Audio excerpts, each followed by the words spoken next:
चेहरा चकराए क्या।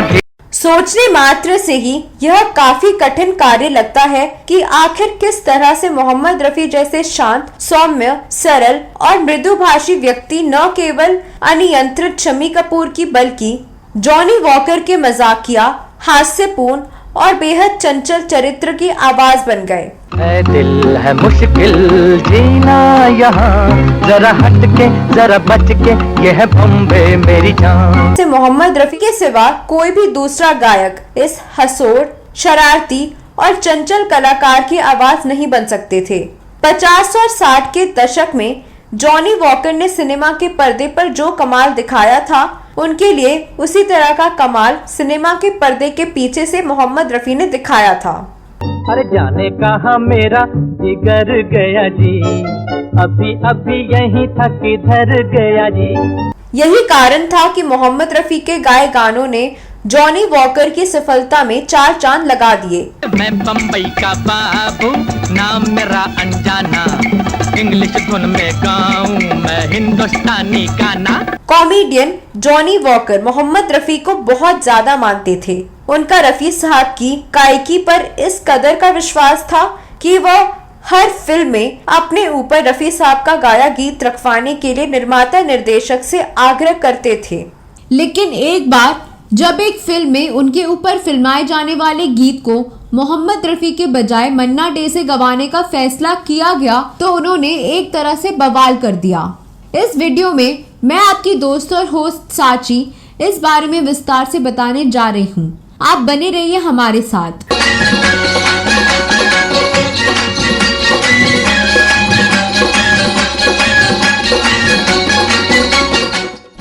दोस्तों, जैसा कि आप जानते हैं कि मोहम्मद रफी की आवाज में वह व्यापकता और विविधता थी जिसके कारण उनकी आवाज कुछ अपवादों को छोड़कर उस समय के सभी छोटे बड़े एक्टर्स पर सटीक बैठती थी।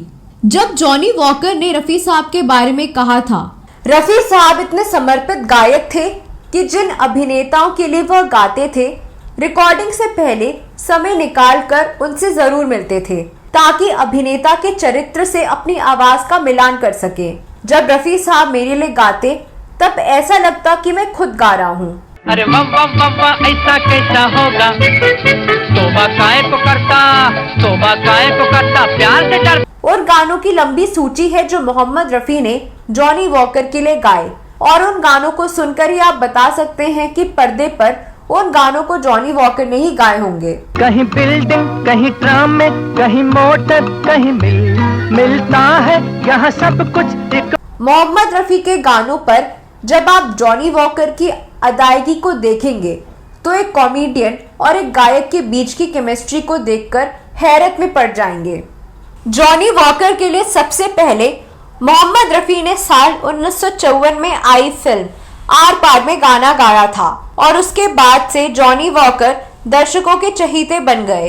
इस गाने में मोहम्मद रफी का साथ दिया था गीता दत्त ने। अरे न न न न न न तोबा तोबा, मैं न प्यार करूंगी, मैं न प्यार करूंगी कभी किसी। 1955 में रिलीज हुई गुरु दत्त और Madhubala starrer film mister and Mrs 55 में मोहम्मद रफी ने न केवल गुरु दत्त के लिए बल्कि जॉनी वॉकर के लिए भी गाने गाए।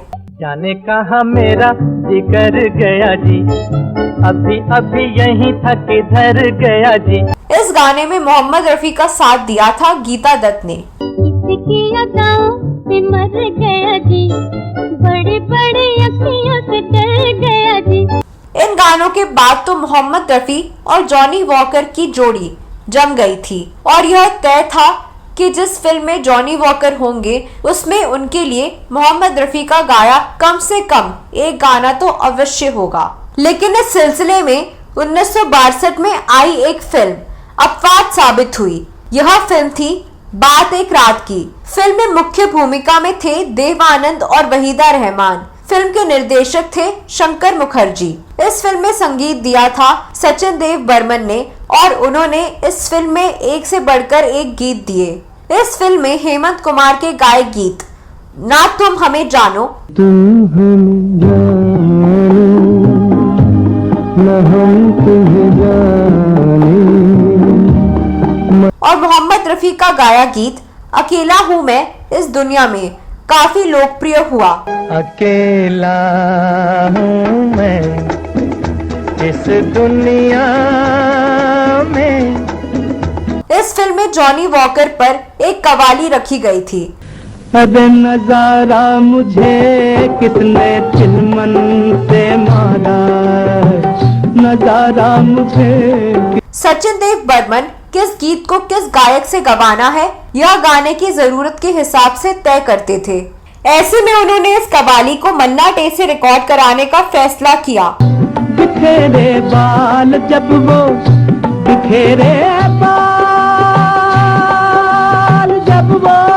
लेकिन जब जॉनी वॉकर को यह पता चला कि उन पर फिल्माई जाने वाली कवाली को रफी साहब नहीं बल्कि मन्ना डे साहब गा रहे हैं, तो वह तुरंत सचिन देव बर्मन साहब के पास पहुंचे और साफ तौर पर कहा कि उन पर जो कवाली फिल्माई जाने वाली है उसे मन्ना डे साहब नहीं मोहम्मद रफी साहब गाएंगे। लेकिन बर्मन दादा ने साफ कहा कि कवाली मन्ना डे ही गाएंगे।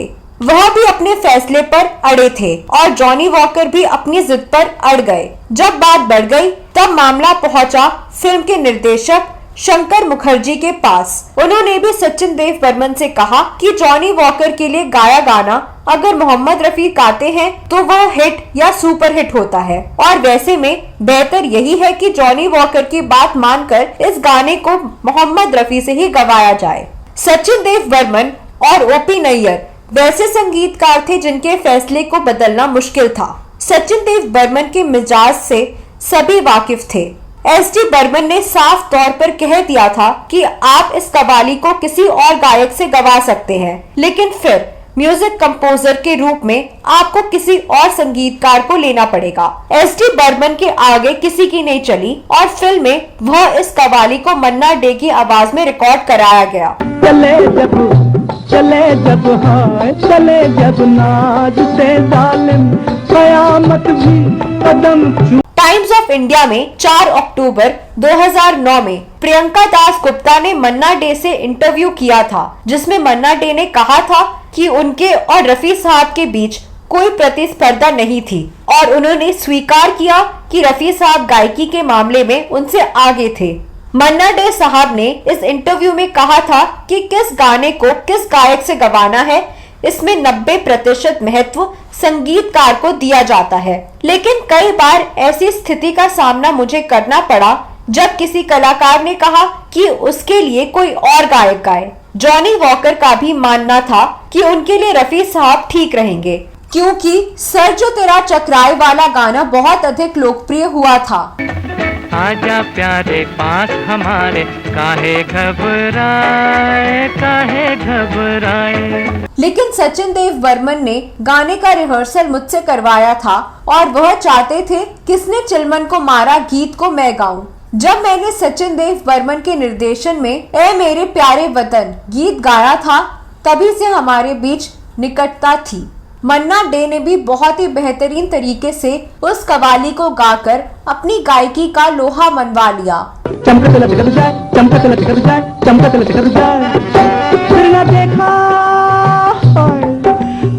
जब मन्ना डे की आवाज में रिकॉर्ड हुई कवाली को जॉनी वॉकर ने सुना तो उनको संतुष्टि हो गई और उन्होंने इस कवाली में शानदार अदायगी की। तो दोस्तों, यह वीडियो कैसा लगा जरूर बताएं। अगले वीडियो में मैं फिर फिल्मों, गीतों और फिल्मी हस्तियों से जुड़ी कोई नई कहानी या नई जानकारी लेकर हाजिर हो जाऊंगी। तब तक के लिए नमस्कार।